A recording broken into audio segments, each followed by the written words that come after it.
You at 6, big news about the potential expansion of eligibility for the COVID-19 vaccine in Utah, what the governor's office saying is in the works.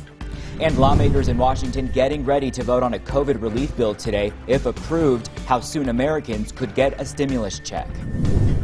I hear multiple pops, sound like fireworks to me at the beginning. Police search for the suspects in a deadly shooting. What happened outside a church in Kearn. Plus, we're tracking our next system that is rolling through the area here today. Talking timing and impacts coming up. Live from Utah's first TV station, Good Morning Utah at 6 starts now. Good morning, Utah. I'm Sarah Martin. And I'm Jared Jotnany for Brian Carlson. It is 6 o'clock on this Wednesday morning. We begin today with great news in the fight against the coronavirus in Utah. The governor's office saying they anticipate opening vaccine eligibility to all adults as soon as April 1st. Jennifer Napier-Pierce from the governor's office says it's part of the governor's plan to get as many people vaccinated as possible before the endgame bill takes effect, which will lift our mask mandate and some other restrictions by April 10th. They told us they want to get ahead of the curve. Here's what we have learned from the governor's office. They anticipate allowing all Utah adults to register for a vaccine April 1st. Utah plans to have 1.5 million first doses in our state by April 10th, that endgame bill deadline.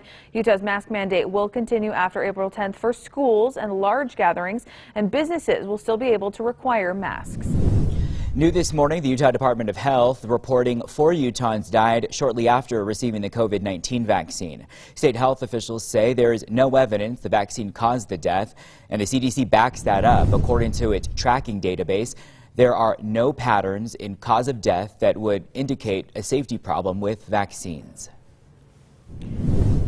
Taking a look at our daily case counts, we have a sad update for you this morning. The first child's death reported in Utah to COVID-19. A boy between the ages of 1 and 14 died in Salt Lake County. The Department of Health saying they can't release any more information about that child because of medical privacy laws. But they did say in a statement, this is a tragic reminder that we must continue to be vigilant about public health precautions. Now to our other daily totals. Utah reported 560 new cases yesterday. Our case total now 375,000. More than 878,000 vaccines have now been administered across our state. 187 Utahns are in the hospital this morning. 13 new deaths are reported. Our death toll now 1,990. Let's look at our last 7 days. We're averaging 529 new cases per day. Our positivity rate down to 8.8%. Because of dropping case counts, several states are actively rolling back restrictions. The latest to lift the mandate, Wyoming. They'll become the 6th state to end their mask mandate starting March 16th. Utah's mask mandate could end as early as mid-April under a bill that passed through the state legislature. A little further north, Alaska has become the first state to open vaccinations to everyone 16 years and older. Alaska's governor is saying you've got to be either living in or working in the state to be eligible for one. According to the CDC, Alaska's given the most doses of the vaccine per 100,000 people in the country. And starting today, residents living at a South Jordan Senior Living Center will be able to see their friends and family again. Sagewood at daybreak will allow their residents to dine together again and have guests who are fully vaccinated in their apartments. Those who are not vaccinated can still visit. They'll just have to stay in the designated safe areas. 2 residents at Sagewood say they've been looking forward to this moment for a long time. The food and the social aspect of a retirement community is real important. It is to us, and so I think the change in the dining room will be nice also. The Senior Living Center says just 2 weeks ago, nearly 90% of residents and staff have been fully vaccinated. They say COVID testing will now be reduced to once a week instead of twice. All right, let's check on that weather. Meteorologist Carroll. Adam, what are you seeing today? I know we've already gotten a little bit of snow this morning. We have, yeah. Places like Alta and Brighton are reporting 4 inches. We're close to that here at Solitude. That's great news for them. Even if it's not a lot, it's still something, right? And we actually had a groomer just go up here just a few minutes ago, and we're seeing a little bit of snow shower activity here at Solitude right now. But the report just came through in terms of their snow, and just like Alta and Brighton Brighton and Snowbird, Solitude itself, they're reporting about 4 inches. So a storm tracker radar shows that we had a little bit of a shower development here, more or less moving in a west to east direction. And actually, as it moved into the eastern side of the Valley of Salt Lake and portions of Davis County, it's actually moved over to mainly snow, and it's going to move quickly. So we're not going to see much in the way of anything besides a quick light snow shower here for eastern sides of Salt Lake County. But this stationary front is on the move finally as this area of low pressure moves out, but the snow in Wyoming and Colorado. But we have a large break in our cloud cover here, except it's moving back into Nevada right now. So we're actually going to end up getting into a more of a mainly sunny pattern for a while before going back to clouds. 30s and 40s and, of course, 20s here where we have seen clear skies and even teens in eastern Nevada. But as we move through time, we'll stay in the low 30s here. More sunshine progressing into the latter half of the morning. And up at the resorts, we're looking at temperatures in the low to mid 20s, even some of the lower resorts in the upper 20s. But we have more rain and snow on the move across mainly central, eastern, and southern Utah today. That will break down as we head into our main weather. But outside across our traffic areas, well, not much going on. The incident here on 80 is being cleared up, and that's just going to fall off the map. But down into, I don't know, Utah County, we're looking at smooth sailing, it looks like here. So if you're heading up or down I-15, you're looking good. All right, Adam, thank you. Now to the deadly shooting in Kearns. The search continues this morning for the armed and dangerous suspects. The shooting happened yesterday behind a church at 5400 South and Sarah Jane Drive in Kearns. At least 2 cars were involved in the shooting. 1 person was killed and at least 2 others injured. There is 1 individual who is still in a vehicle that is deceased. It looks like passengers out of that vehicle may have fled from that vehicle and carjacked another vehicle. Investigators do not know what the motive is quite yet, and we'll have more information as soon as it becomes available both on air and online at abc4.com. Now to a story we brought you first on Good Morning Utah yesterday. Sunset Police, Davis County, still searching for the person responsible for shooting a woman in the leg. That shooting happened near 21st North, 2nd West, near Sunset Elementary School at an apartment building. Police say when they arrived on scene, a woman again had been shot in the leg. They told us shooting's very uncommon in this small community. On this street, generally the complaints we get are speeders. We don't get a lot of these here. As you can see, we have a lot of other agencies on scene that are helping us out. The woman was taken into surgery. Investigators questioned 4 people who were parked just outside of the apartment at the time of the shooting. Heartbroken but grateful. The family who had to put down their 4-year-old dog is sending their thanks and appreciation to the community after an outpouring of support and donation. This is Dixie. She was taken from their home, set on fire, and let loose in a Magna field. Once rescued, she fought hard to live, but after a week in the hospital, Dixie made little to no progress, and that's when the family decided to put her to rest. We spent a lot of time with her yesterday, as much time as we could, and then the doctors came in and I had her in my arms and they gave her the medicine to let her go, and she took her last breath, and that was that. You can hear the emotion there in her voice. Now, this is Michael Bustillo, who you're looking at there on your screen. He faces charges of arson and torture of a companion animal. The family says he took Dixie and set her on fire out of retaliation for a failed relationship. The family hopes justice is served for Dixie. In Ogden, the push to rename a street in honor of a murdered grocery store owner has hit a roadblock. A petition to change the street where the Super Grocery is located to Satnam Singh Drive garnered more than 2,600 signatures and about 70% of the support of people living on the street. But city officials say that petition will be put on hold while they figure out some new guidelines for future honorary street names. This is an opportunity to look at the ordinance, to update it, to figure out maybe a better way to provide some regulations and some standards that both the Planning Commission, the City Council, and possibly the Diversity Commission can look at in reviewing these honorary street names. City officials say one of the main reasons for that ordinance update, a recent controversy from a separate petition for a street name change. Salt Lake City's proposal to use an Air Force tanker plane to spray for mosquitoes this summer is creating some controversy. According to the Salt Lake City Mosquito Abatement District, the plan to release aerosol insecticide over a large area of wetlands northwest of Salt Lake International Airport is safe and necessary. But the board president of Utah Physicians for a Healthy Environment says the pesticide is a neurotoxin that will drift over nearby communities and eventually the entire Salt Lake Valley. It is harmful to children. It's harmful to the brain development of just about everyone throughout the age spectrum. It's even associated with increased incidence of things like Parkinson's disease and Alzheimer's. Dr. Monch plans to present his evidence at the next monthly meeting of the Mosquito Abatement District. New this morning, Utah Attorney General Sean Reyes joining a group of states suing the president over a new climate change order. According to the Salt Lake Tribune, attorney generals from 12 states, including Utah, now suing President Joe Biden over an executive order that would establish a social cost of greenhouse gases. The lawsuit argues President Biden violated the constitutional separation of powers between Congress and the president. The president's nearly $2 trillion COVID relief plan now nearing the finish line, and here's what we know. The Senate has sent the bill back to the House, and now the House is expected to vote on that bill this morning. It's expected to pass along party lines. Once the president signs it into law, the White House says a third stimulus check could start rolling out by the end of the month. Tax season is hitting at the same time as the stimulus bill and our pandemic. Experts say that could cause some hiccups. Filing before the deadline will certainly help. Returns might take a little longer this year, but if you have direct deposit set up, the IRS says you should get your return back within about 3 weeks. A local tax expert here says make sure you take your time while filing. Remember, COVID-19 grants to businesses are taxable income, and consider hiring a pro. For anybody with complications, I think it's or more complicated financial scenario, it's worth every penny to hire a good accountant, get good tax advice. The deadline to file taxes this year, April 15th.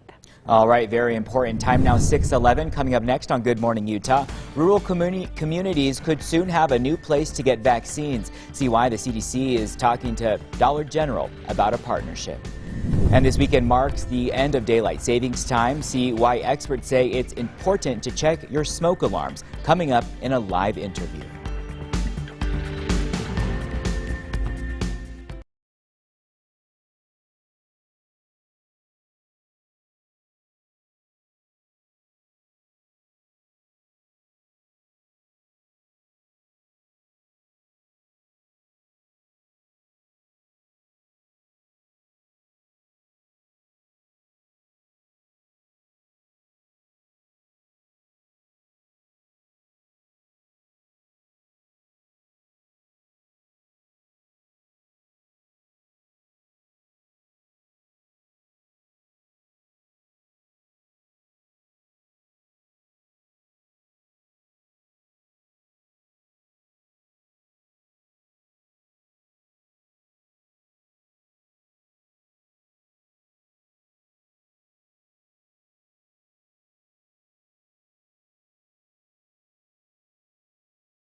Time now for your weather on the 4s. All right, welcome back. 6:14 right now. Time to check in with meteorologist Adam Carroll. What you got going on there behind you? Is that snow? Looks a little dark. Waiting for the sun to come up there. Well, it's not a blank void and it's not a black hole. There is a little bit of activity going on in Flaming Gorge, which is nice. Yeah, of course we all know that's right along the Wyoming-Utah border here north of Vernal, but it's snowing here at Flaming Gorge right now, Jared. We could use the snow. We need it everywhere. It doesn't matter if it's in the mountains or in eastern Utah. We need it, and we're going to get some here, Jared, over the next few days. But yeah, you can see very little bits of snow coming through here on that Flaming Gorge camera. So it's not just across northern Utah. It's other areas of our state still seeing a little bit of snow showers here this morning. 35 in Salt Lake, 32 Ogden, 27 Logan, 31 Provo, and 38 in St. George. The Wasatch Front is all in the 30s. 28 now, though, in Tooele as skies are clearing here from west to east. 24 in Park City, 27 even 22 in Morgan. And as we move through time, we'll actually break out a little bit of sunshine here around noontime. We'll go back into some sun and clouds out there, but overall it's a partly cloudy day, but it's dry, especially in northern Utah. Not so much in southern, but it will be a colder day as well, very much below normal places like Cedar and St. George here, but it's really Nevada and California that are seeing some exceptionally cold temperatures for this time of year. Now, satellite shows a stationary front that has been lingering about for the last couple of days is slowly progressing away because of this low pressure system that's moving away as well. You can see still some snow showers here across the far eastern side of the state, but this area of low pressure is what's heading our way, and that's going to bring in the precipitation here to places like southwestern Utah. But getting a little bit closer, we had a little bit of light rain showers mixing with a little bit of snow moving through here in the last hour or so. Now it's more or less on the eastern side of Salt Lake County, portions of Davis County, and also northern Utah County, but it's moving quickly, and we're really just mainly seeing a light snow shower or flurry. But as we move through time, precipitation will become more widespread and move from south to north here as we head into the evening and overnight hours tonight. It will be chilly throughout the region as well. But notice as that area of low pressure arrives, we'll see that counterclockwise spin of precipitation into the state. So this means that it gets as far north as Logan, but there'll be gaps in the coverage as well. Rain and snow showers across southeastern Utah, but mainly snow showers everywhere else, including out in eastern Nevada. And as that low continues to move and through the desert southwest and continues to eject moisture into the region, leading to some more scattered snow shower and rain showers, especially in central and southern Utah, but areas of northern Utah, specifically the mountains, will likely see some snow too. 46 in Salt Lake, 52 in St. George, 56 Moab, 44 Elko, and we're seeing the sunshine, and we're going to see some cloud cover as well out there. But most of the sun will be in northern Utah. The 30s and 40s will be what you're seeing. 40s and a few 50s in central Utah with the increasing precipitation here from south to north today. But it all begins in southwestern Utah and eastern Nevada. St. George for the next 7 days, 52 with afternoon showers overnight into tomorrow, but that might mix in with a little bit of rain, snow starting out the day before back to showers through Friday. Then you dry out and in for a pretty decent weekend for the Wasatch Front. 46, 43 tomorrow with snow showers throughout the day. 47 Friday. Nearby snow showers, especially over the mountains. But then Saturday, maybe another chance of some snow showers and rain showers out there. I'm not completely sold on it, though. There's still a chance, and then we get a little bit more active thereafter into next week. But that incident on I-80 is still wrapping things up. It just hasn't dropped off the map yet here on our traffic system. Places like Alta or the Wasatch Back, everything's looking good. You might find a few wet roads out there because of that precipitation moving through this side of the valley and over the Wasatch Back. But if you're going over I-80, you're not doing too bad. All right, Adam, thank you. Now, this morning we're talking about how smoke detectors can save lives. Take a look at this house fire from last month in Salt Lake City. You can see there flames shooting out of the home. Officials say the homeowners were alerted by their smoke alarm and were able to escape safely. Now, this fire is a reminder when rolling back your clock for daylight savings. It's also a good time to check for your smoke alarms. Joining us live is Kirsten Stewart with the Red Cross and Captain Casey Christiansen with Plain City. Good morning. Thank you for joining us. How are we doing? Thank you. Great. Cool. All right, so turn and test. Why is this so important now this time of year?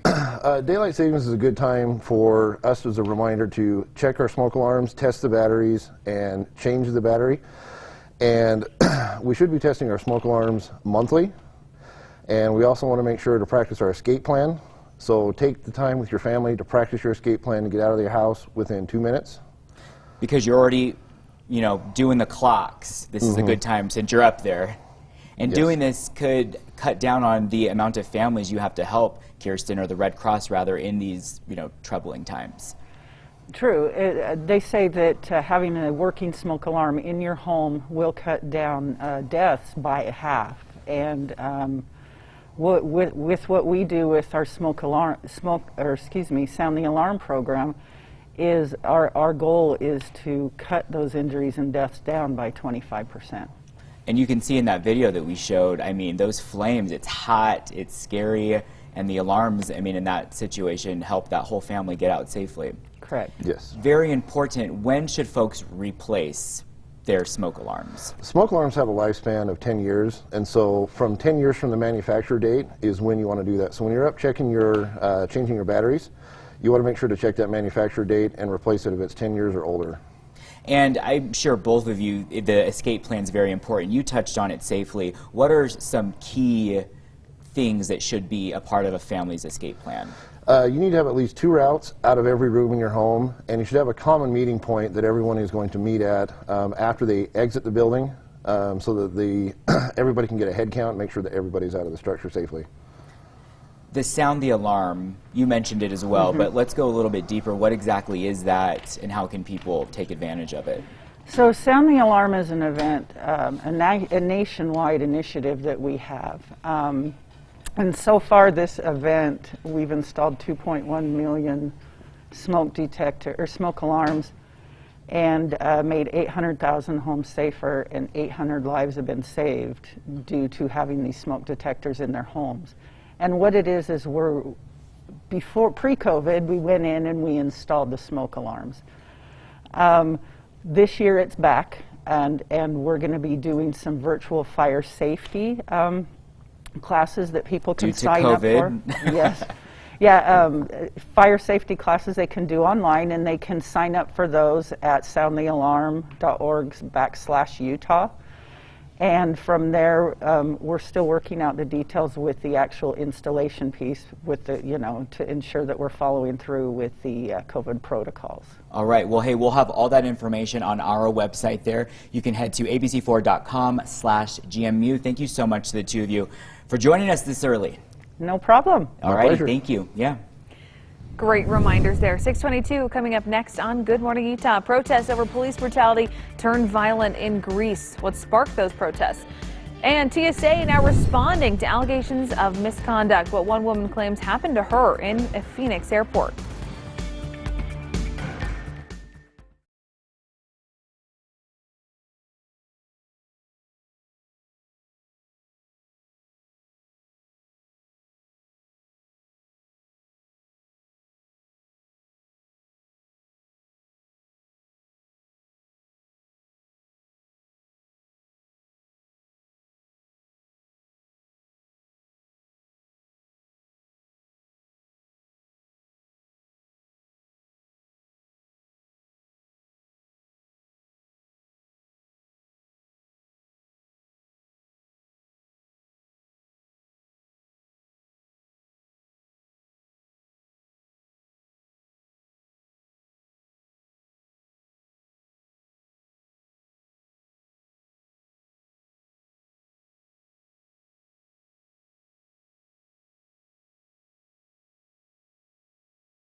Time now for your weather on the 4s. We're in for actually a pretty decent day across northern Utah with some sunshine, some clouds, but still below average. So we'll be about 46 in Salt Lake, 48 Wendover, 47 Provo, 42 Logan.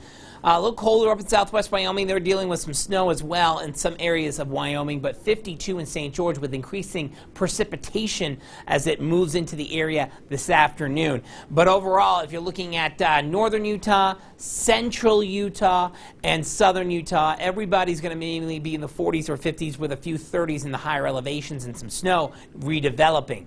For the St. George area, showers out there here to end our day. Overnight into tomorrow, maybe mixing in with a little bit of snow, and then again on Friday with more showers before we clear out for the Wasatch Front. Partly cloudy, 46. We'll see some snow showers overnight into most of the day tomorrow, and only 43. Friday, a little bit of a quieter day. Probably that Saturday, except for maybe times a little bit of rain, snow showers here, especially on the eastern sides or the benches of the eastern sides of the Wasatch Front. But overall, it's a very nice stretch of weather heading into the latter half of the weekend.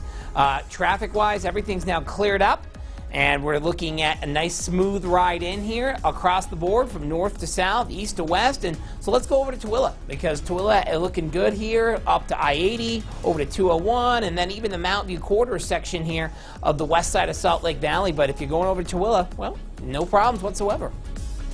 Thanks, Adam. New information on an ABC4 exclusive. TSA now responding to allegations made by an Ogden woman. Yeah, she says she was asked by a TSA agent in Phoenix to publicly strip down to her bra. ABC's Nicole Newman has the update. My initial thought was, wow, they really turned and blamed me. Tonight, Andrea DeMille of Ogden responds to a statement provided to ABC4 by the Transportation Security Administration. It's after DeMille says a TSA agent at Sky Harbor International Airport in Phoenix, Arizona publicly made her strip down to her bra. TSA statement reads in part, on Sunday, February 28, 2021. A female traveler came to the security checkpoint at Phoenix Sky Harbor International Airport wearing a sweatshirt with a full-length metal zipper. DeMille holds up the jacket in question. Its zipper appears to be plastic. I continue reading part of TSA's statement to her. Knowing that the zipper would likely alarm the security screening technology and then require the traveler to receive a pat-down, the TSA officer asked the traveler if she felt comfortable removing the sweatshirt. Not once was I asked, are you comfortable taking that off? He simply said, you have to take that off. TSA's statement goes on to say, the TSA officer's intent was to offer a more comfortable screening experience and was not told by the traveler that she did not have another shirt under the outer layer. I zipped it halfway to show him that I had nothing underneath because I didn't know what my rights are. And then once he could see, he told me to take it off. DeMille says she's still mentally processing what happened. It's almost as if they felt I was supposed to come in with a preconceived knowledge of the event rather than seeing it through how I experienced it. The fact that their statement came out so almost aggressively, almost in an attacking way, leads merit to there's something there, which is why I've retained a lawyer. DeMille says she's meeting with her lawyer tomorrow. In Ogden, Nicole Newman, ABC4 News. Still ahead on Good Morning Utah, all Utah adults eligible for the COVID-19 vaccine. Why and when? The governor dramatically pushing up that benchmark. Plus, grow your business and your leadership skills. We've got a live interview to show you how. As we head out to the break, here's a look outside our doTERRA camera over downtown. Gorgeous start to our morning. Sun just popping up over the valley. Adam Carroll back after the break with your weather on the 4s.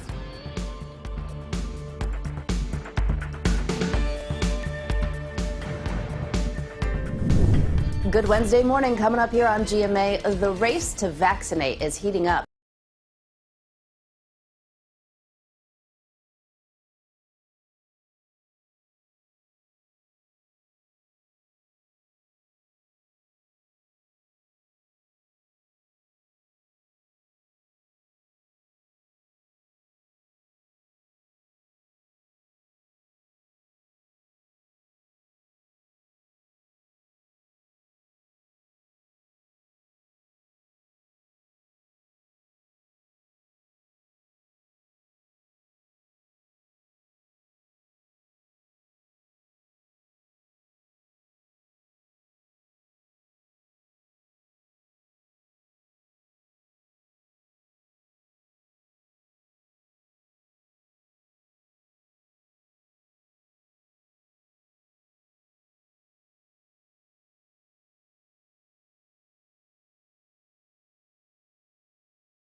Good morning, Utah. I'm Sarah Martin. I'm Jared Jotnini. It is 6:31 on this Wednesday morning. We begin this morning with some great big news in the fight against coronavirus here in Utah. The governor's office say they anticipate opening up vaccine eligibility to all adults as soon as April 1st. Yeah, Jennifer Napier-Pierce from the governor's office says it's part of the governor's plan to get as many people vaccinated as possible before the endgame bill takes effect, which will lift our mask mandate and some other restrictions come April 10th. They told us they want to get ahead of the curve. Here's what we've learned from the governor's office. They anticipate allowing all Utah adults to register for a vaccine on April 1st. Utah anticipates having 1.5 million first doses in our state by April 10th, that endgame deadline. Utah's mask mandate will continue after April 10th for schools and large gatherings. Businesses can still require masks. This morning, the House is expecting to take a final vote on President Biden's COVID relief bill as more states lift COVID restrictions despite warnings from health officials. ABC's Rena Roy has the story. As millions wait to get their shots in the fight against COVID-19, they're also anxiously awaiting the next round of stimulus checks. The House planning their final vote on President Biden's $1.9 trillion relief package later this morning. It is so exciting, as you know, because of what it does. Vaccines in the arms of the American people, money in their pockets, children safely in school, workers safely back to work. The White House says a family of four making under $150,000 a year is going to get a $5,600 stimulus check plus $2,600 from the child tax credit, a total of $8,200 per family. Meantime, a major milestone in this pandemic, more people have been fully vaccinated here in the U.S. than infected with the virus. The CDC says about 10% of the U.S. adult population has gotten both shots. The agency issuing new guidelines saying fully vaccinated people can gather in small groups indoors without wearing masks. A big relief, absolutely. But health officials are urging Americans not to let their guard down. Wyoming is now the 6th state to lift its mask mandate, joining 11 other states with no face covering requirements. 2 more also planning to ease restrictions next month. Overnight, the state of Texas reopening, this neighborhood filled with people, some with masks, some without. But some business owners are keeping their own mask rules in place, with the statewide one now gone. Before you enter that establishment, you need to know what's expected as a guest. You need to follow those guidelines. And back to the relief bill, President Biden is expected to sign it by the end of this week. And he says from there, checks could start going out this month. Rena Roy, ABC News, New York. New this morning, the Utah Department of Health is reporting 4 Utahns died shortly after receiving the COVID-19 vaccine.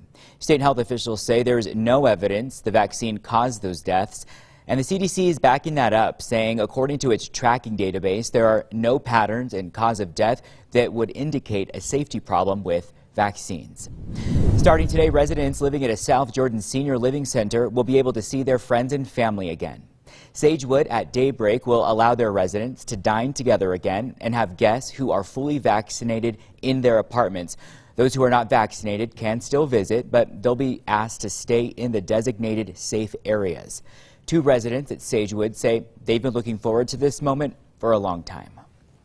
The food and the social aspect of a retirement community is real important. It is to us, and so I think the change in the dining room will be nice also. The Senior Living Center says just 2 weeks ago, nearly 90% of residents and staff have been fully vaccinated. They say COVID testing will now be reduced to once a week instead of twice.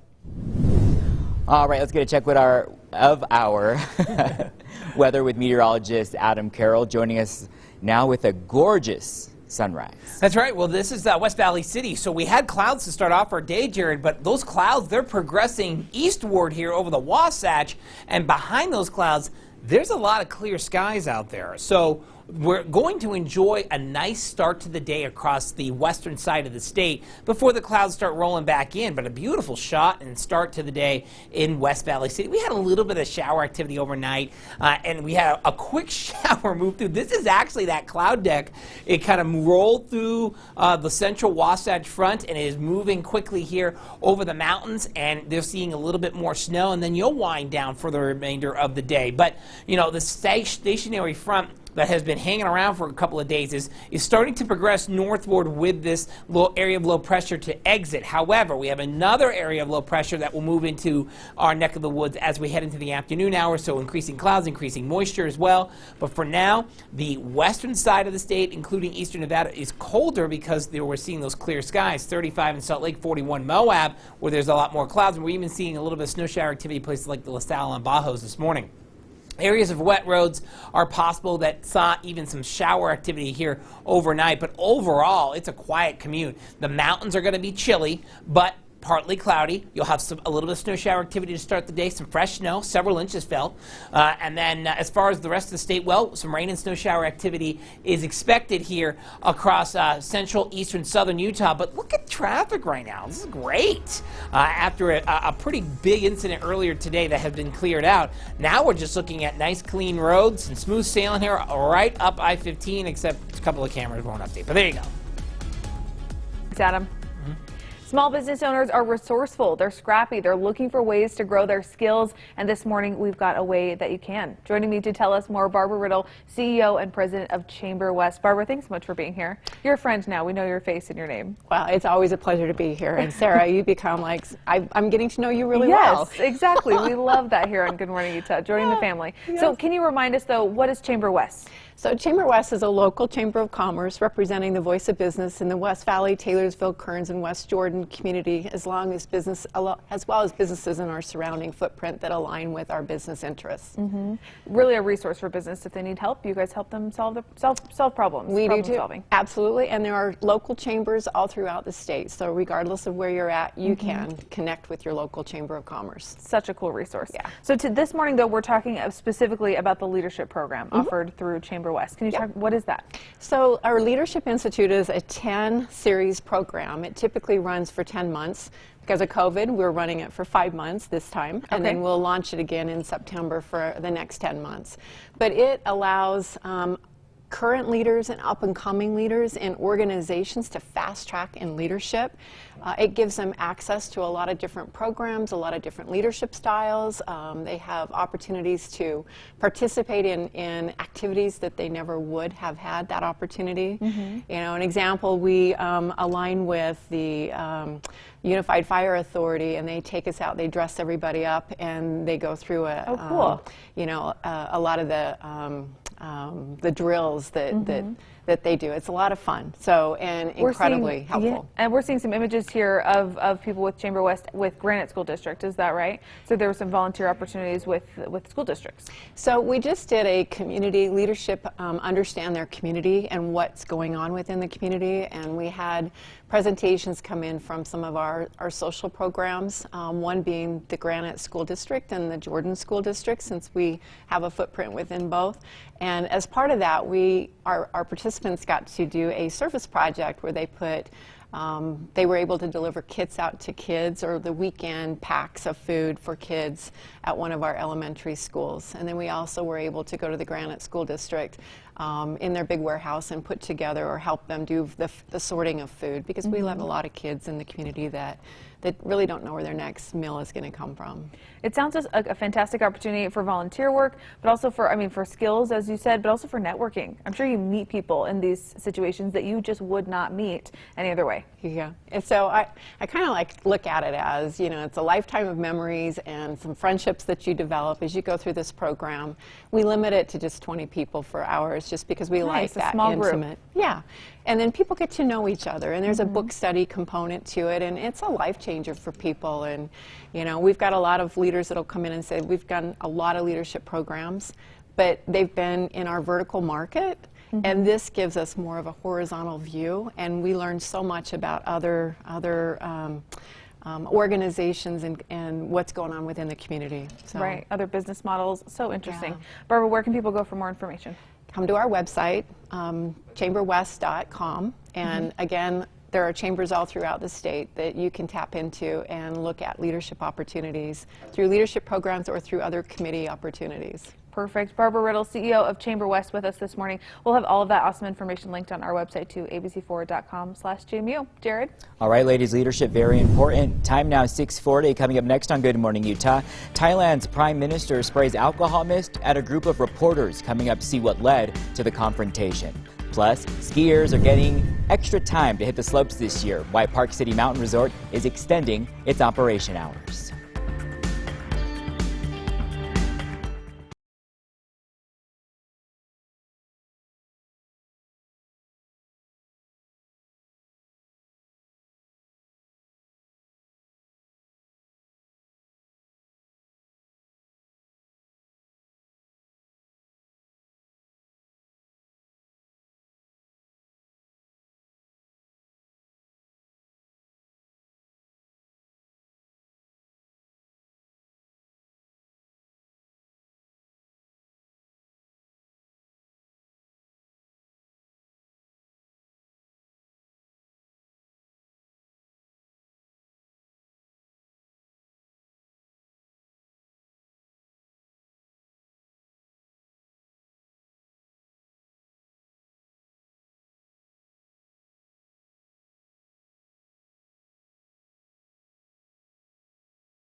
Time now for Utah's most accurate forecast with Adam Carroll, Weather Rate certified 10 years in a row.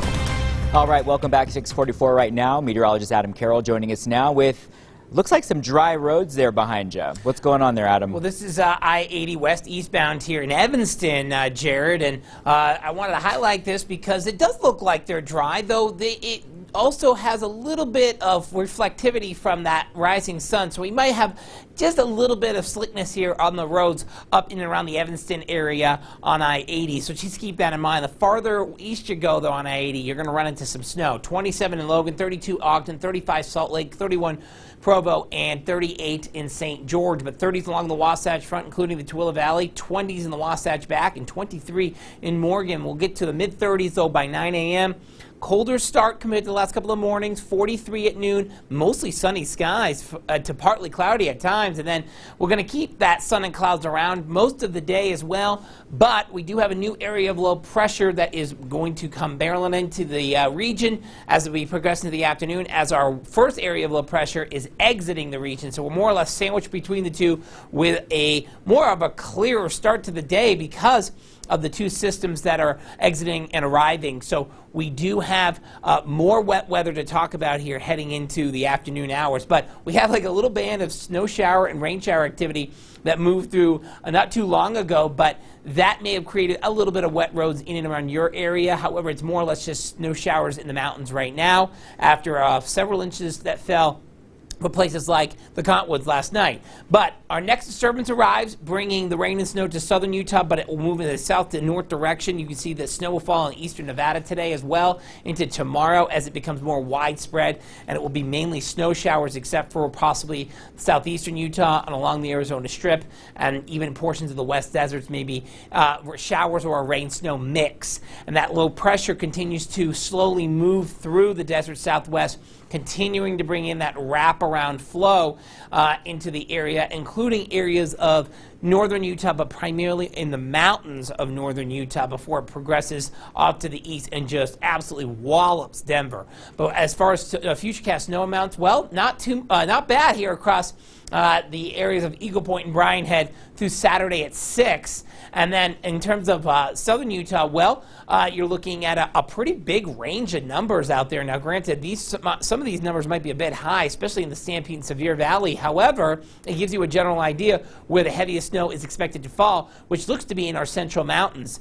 And then in northern Utah, not as much, but it's also not really a northern storm to begin with, but those ejections of different rounds of snow showers will reach northern Utah and maybe as far north as Beaver Mountain and Cherry Peak, because those numbers are looking pretty good, half a foot at least in the Cottonwoods, 46 Salt Lake, 52 St. George, 49 in Price, 33 in Rock Springs today. And we'll see more sunshine in the north than in the south because we'll see the increasing clouds and showers in St. George overnight into tomorrow that may mix in some spots a little bit of snow to start, and then more showers on Friday. For the Wasatch Front, 46 partly cloudy, some snow showers tomorrow, 43, 47 Friday, kind of more or less intermittent sun and clouds.